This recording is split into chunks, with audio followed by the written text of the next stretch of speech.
ഓം നമോ ഭഗവതേ വാസുദേവായ. ഹരിമുരളീരവത്തിലേക്ക് എല്ലാവർക്കും സ്വാഗതം. നാരായണായ നമ നാരായണായ നമ നാരായണായ നമ നാരായണ നാരായണായ നമ നാരായണായ നമ നാരായണായ നമ നാരായണ. ഇന്ന് നമുക്ക് 3ഉം 4ഉം ശ്ലോകങ്ങൾ നോക്കാം. ശ്രീമൻ നാരായണീയം ദശകം 67 ഗോപീഗർവ പ്രശമനം. ശ്ലോകം 3. രാധാഭിതാം താവദജാതഗർവ മതിപ്രിയാം ഗോപവധൂം മുരാരേ ഭവാനുപാദായ ഗതോ വിദൂരം തയാ സഹ സ്വൈരവിഹാരകാരി. നമുക്ക് ഈ ശ്ലോകത്തിലെ വാക്കുകൾ പിരിച്ചിട്ട് അർത്ഥവും നോക്കാം. രാധാഭിതാം താവത് അജാത ഗർവാം അതിപ്രിയാം ഗോപവധൂം മുരാരേ ഭവാൻ ഉപാദായ ഗതോ വിദൂരം തയാ സഹ സ്വൈരവിഹാരകാരി. നമുക്കിതിലെ വാക്കുകളുടെ അർത്ഥം നോക്കാം. മുരാരേ കൃഷ്ണ, താവത് അപ്പോൾ, അജാതഗർവാം ഗർവുണ്ടാകാതിരുന്ന, അതിപ്രിയാം കൂടുതൽ പ്രിയപ്പെട്ടവളും, രാധാഭിതാം രാധ എന്ന പേരുള്ളവളുമായ, ഗോപവധൂം ഗോപികയെ, ഉപാദായ കൈക്കൊണ്ട്, വിദൂരം വളരെയകലെ, ഗത പോയവനായി, തയാ സഹ അവളോടുകൂടി, സ്വൈരവിഹാരകാരി ഇഷ്ടപ്പടി ലീലയെ ചെയ്യുന്നവനായി തീർന്നു. നമുക്കിതിലെ അക്ഷരങ്ങൾ നോക്കാം. രാധാഭിതാം, രാധ എന്നുള്ള ധാന്ന് നന്നായിട്ട് ഊന്നി പറയണം. ഭീന്നും ഊന്നി പറയാനുള്ളതാണ്. വീണ്ടും ധാം എന്നുള്ളത് ധ എന്നുള്ള അക്ഷരം നന്നായിട്ട് ഊന്നി പറയണം.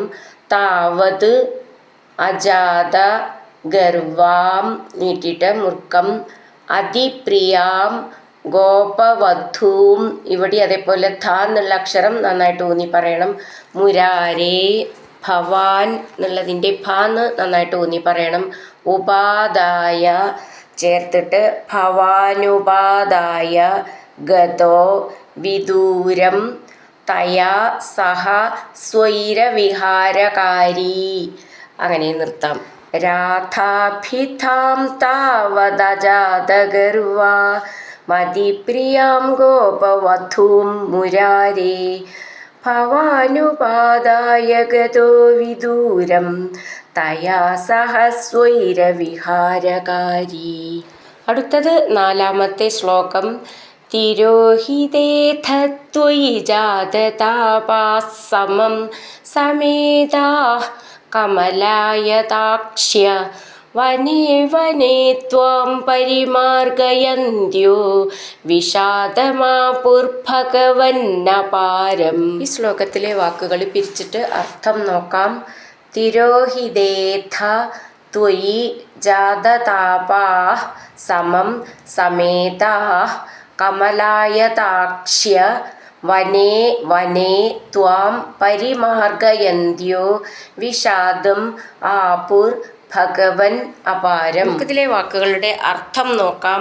അഥ പിന്നീട്, ഭഗവൻ ദേവ ത്വയി അവിടുന്ന്, തിരോഹിതേ മറഞ്ഞപ്പോൾ, കമലായതാക്ഷ്യ സുന്ദരിമാരായ ഗോപകുമാരികൾ, സമം ഒരുപോലെ, ജാതതാപ ദുഃഖിതരായി, സമേത ഒരുമിച്ചു ചേർന്ന്, വനേ വനേ വനം തോറും, ത്വാം അങ്ങയെ, പരിമാർഗയന്ത്യ അന്വേഷിക്കുന്നവരായി നടന്ന്, അപാരം വിഷാദം സീമാതീതമായ ദുഃഖം, ആപു പ്രാപിച്ചു.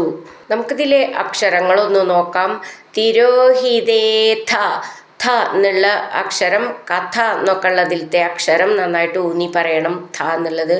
ത്വയി ജാതതാപാഃ അവിടെ വിസർഗിട്ട് ചൊല്ലുകയാണെങ്കിൽ സമം ഒരു സാന്ന് മതി. ചേർത്ത് ചൊല്ലുമ്പോൾ ജാതതാപാഃ സമം സമേതാഃ അവിടെ വിസർഗം നീട്ടിയിട്ട് വിസർഗം. കമലായതാക്ഷ്യ അവിടെയും വിസർഗം. ക്ഷ്യ എന്നുള്ള അക്ഷരം നന്നായിട്ട് ഊന്നി പറയാനുള്ളതാണ്. വനേ വനേ ത്വാം ത്വ നാവാനുള്ള ചിഹ്നം ദീർഘമൂർഖം അതൊക്കെ ശ്രദ്ധിച്ചോളൂ. പരിമാർഗയന്ത്യോ വിഷാദം ആപുർ ഭഗവൻ. ഭ എന്നുള്ള അക്ഷരം നന്നായിട്ട് ഊന്നി പറയാനുള്ളതാണ്. അപാരം ചേർത്ത് ചൊല്ലുമ്പോൾ വനേ വനേ ത്വാം പരിമാർഗയന്ത്യോ വിഷാദമാപുർഭഗവന്നപാരം. തിരോഹിതേധത്വയി ജാതതാപാഃ സമം സമേതാഃ കമലായതാക്ഷ്യ വനേ വനേ ത്വാം പരിമാർഗയന്ത്യോ വിഷാദമാപുർഭഗവന്നപാരം. ഹരിനാരായണ ഗോവിന്ദ ജയ നാരായണ ഗോവിന്ദ. ഹരിനാരായണ ജയ നാരായണ ഗോവിന്ദ ഗോവിന്ദ ഗോവിന്ദ.